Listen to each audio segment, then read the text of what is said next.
नमस्ते दोस्तों, स्वागत है आपके YouTube चैनल में। मैं आज ऐसे बिजनेस के बारे में बात करने वाला हूँ, वो है कि हल्दी को कैसे एक्सपोर्ट किया जाता है। हल्दी 80% अपने इंडिया में उत्पादन होता है, लेकिन 1% भी यहाँ से एक्सपोर्ट नहीं होता है। जो किसान भाई है, जो व्यापारी रहते हैं, वो सस्ते भाव में यहाँ पे हल्दी सेल कर देते हैं। लेकिन दोस्तों, ये हल्दी की विदेश में बहुत सारी डिमांड है। ऐसी कौन सी कंट्री है जो हल्दी की बहुत सारी डिमांड करती है, उसके बारे में जानने वाले हैं। और उनको एक्सपोर्ट करने के लिए आपको कितना ड्यूटी पेड करना पड़ता है, और ऐसा कौन सा एचएस कोड है जो बिल ऑफ एंट्री फाइल करते हो या शिपिंग बिल फाइल करो लगता है। और इंडिया में इसकी बैन तो नहीं है एक्सपोर्ट करने के लिए हल्दी, तो इसके बारे में भी जानने वाले हैं। तो दोस्तों, ये वीडियो लास्ट तक जरूर देखिए। इस वीडियो को देख के आप आसानी से एक्सपोर्ट कर सकते हो। इस वीडियो में मैंने step by step A to Z export करने का प्रोसेस बताया है। दोस्तों, जब आप एक्सपोर्ट करते हो तो आपको एचएस कोड का इस्तेमाल करना पड़ता है जब शिपिंग बिल फाइल करना पड़ता है।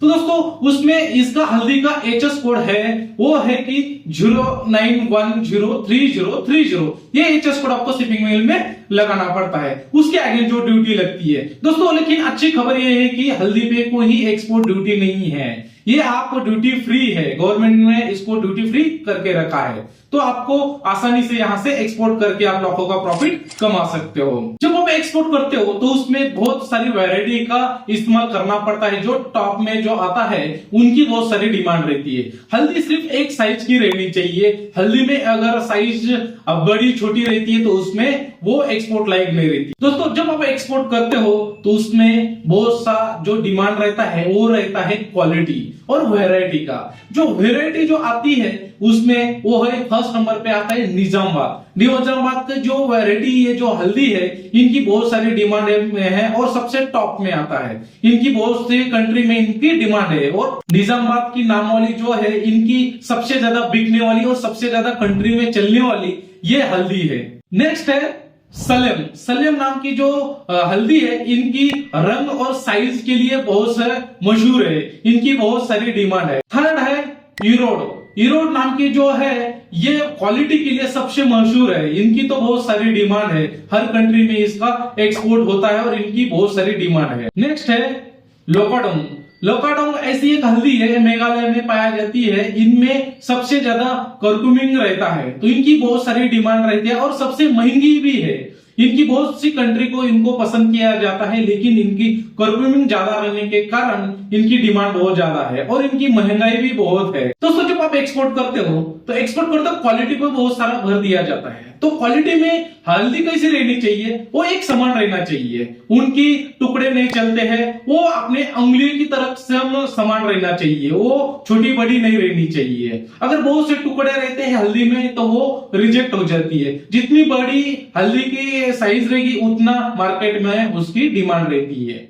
ये बेस्ट क्वालिटी वाली माना जाता है। और उसमें जो कर्कुमिंग रहता है वो 3% से 5% में माना जाता है कि उतनी रहनी चाहिए। अगर उसके कम रहती है तो उसमें मार्जिन में आपको कम मिलता है। तो इसके लिए आपको 3% से 5% में जो रहती है कर्कुमिंग, तो वो उसका ज्यादा एक्सपोर्ट होता है। उसके साथ में जो उसका नमीपना है वो 10 से 12% के बीच में रहना चाहिए। अगर उससे ज्यादा रहता है तो उसमें फंगस लगने के ज्यादा चांसेस रहते हैं और आपका गुड्स भी फिर वहां पे जाके रिजेक्ट हो जाता है और आपका लाखों का नुकसान भी हो जाता है। जब भी आप कंटेनर में या आपके वेयर हाउस में हल्दी रखते हो तो उसका नमीपना ज्यादा से ज्यादा 10 से 12% में रहना चाहिए। कोविड के बाद में हल्दी की बहुत सारी डिमांड हो गई है। हल्दी के पीछे देश पागल की तरफ पड़ गया है।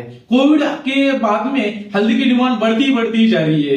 तो दोस्तों, ऐसी कौन सी कंट्री है जो अभी फिलहाल सबसे ज्यादा डिमांड करने वाली, वो है यूएसए और यूरोप। यहाँ पे ऑर्गेनिक और कर्कुमिंग जो रहता है सबसे ज्यादा, उनकी बहुत सारी डिमांड है। यहाँ पे तो बहुत सा इंडिया का जो हल्दी है एक्सपोर्ट होता है। यहाँ पे हाई कर्कुमिंग और जो ऑर्गेनिक जो हल्दी रहती है उनकी बहुत सारी डिमांड है, तो आप इन कंट्री को आप एक्सपोर्ट कर सकते हो। उसके साथ में यूएई और सऊदी अरेबिया, यहाँ पे मसाले बहुत सारा चलते हैं, तो यहाँ पे भी बहुत सारा एक्सपोर्ट इंडिया का होता है, क्योंकि क्या बल्क में एक्सपोर्ट होता है, बल्क में मसाले जाते हैं, तो यहाँ पे आप आसानी से एक्सपोर्ट करके लाखों का प्रॉफिट कमा सकते हो। तो आप ये सऊदी अरेबिया और यूएई को मसाले की तरह देखा जाए तो यहाँ पे हल्दी का बहुत सारा एक्सपोर्ट होता है। बांग्लादेश और मार्को में हल्दी की, इंडियन हल्दी की बहुत सारी डिमांड है, तो यहाँ पे भी आप एक्सपोर्ट कर सकते हो। दोस्तों एक्सपोर्ट करने के लिए डॉक्यूमेंटेशन बनाना पड़ता है। तो एक्सपोर्ट करने के ऐसे कौन से डॉक्यूमेंट लगते हैं, वो है फर्स्ट जो आता है IC code, import export code. इसके बिना आपका इंपोर्ट होता नहीं है और एक्सपोर्ट भी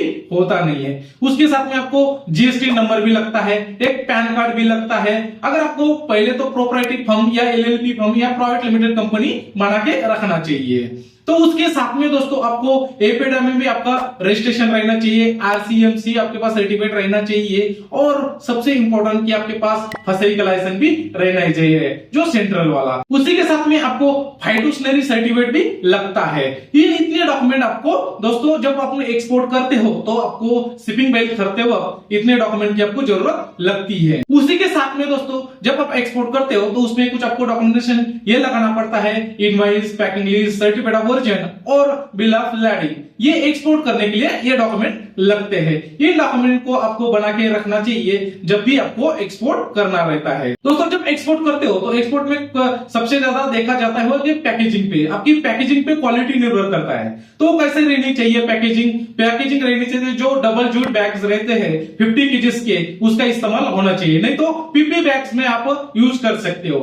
अगर आप यूरोप को भेज रहे हो तो आपको बॉक्स का इस्तेमाल करना चाहिए। बॉक्स में हल्दी डाल के उसमें पैक करके बैच नंबर के साथ में पैक रहना चाहिए। उसमें लेबलिंग अच्छी तरह से रहना चाहिए। उसमें लेबलिंग के साथ में बैच नंबर, कौन सी कंट्री से हो रहा है, बायर का नेम, जो एक्सपोर्टर का नेम, सब रहना चाहिए। ऊपर ही मेंशन रहता है तो उसमें क्वालिटी वाला प्रोडक्ट माना जाता है। और पैकेजिंग आपकी तरफ से रहेगी तो उसमें अच्छा मार्जिन भी मिलता है। दोस्तों आपके मन में सवाल होगा कि जो हल्दी एक्सपोर्ट करने के लिए कौन से कंटेनर का इस्तेमाल करना चाहिए। दोस्तों आप 20 फीट या 40 फीट ड्राई कंटेनर का इस्तेमाल कर सकते हो, क्योंकि ये ड्राई रहने के कारण आपको इसमें रिफर कंटेनर की जरूरत नहीं रहती है।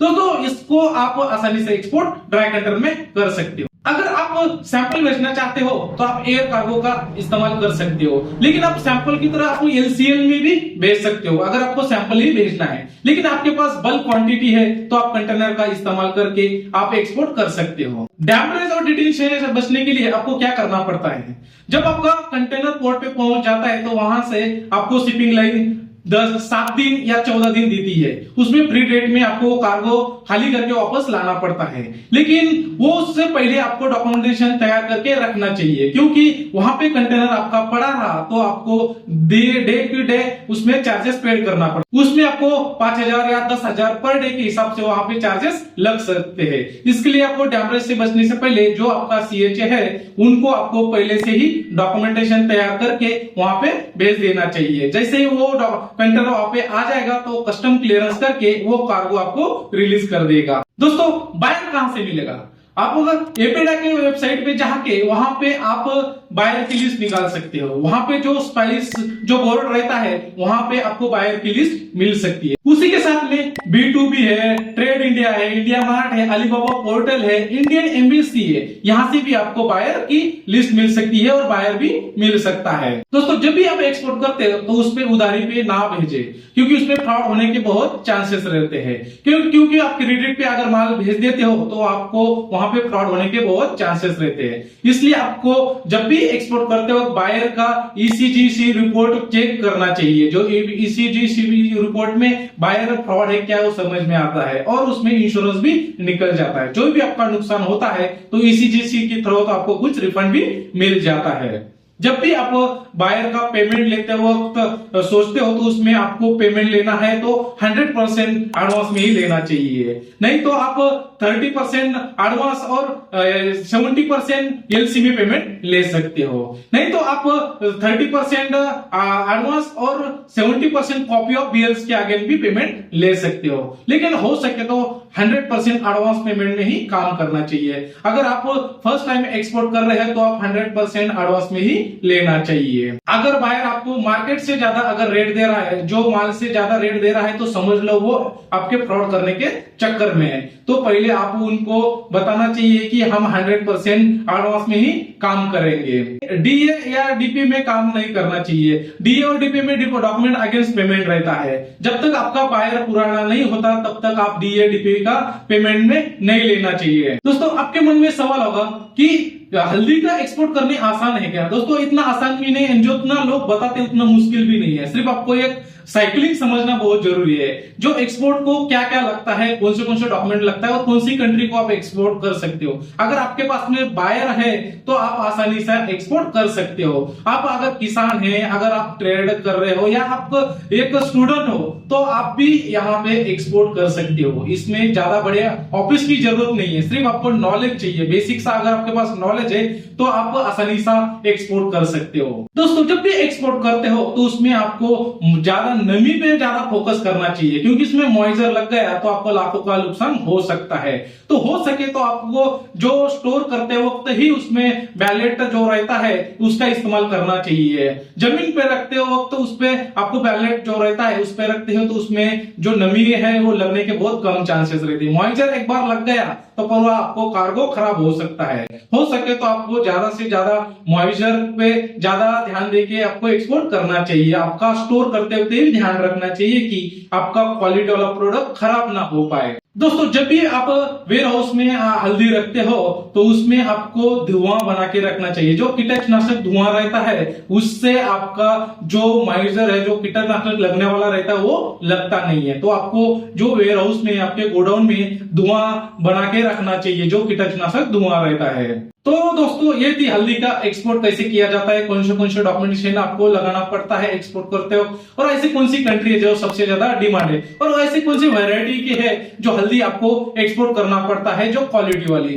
तो ये वीडियो आपको कैसे लगा एक कमेंट बॉक्स में जरूर बताएं, और चैनल को सब्सक्राइब करना ना भूले। वीडियो को लाइक करें, शेयर करें, कमेंट करें, और मिलते हैं दोस्तों अगले वीडियो में। तब तक के लिए जय हिंद।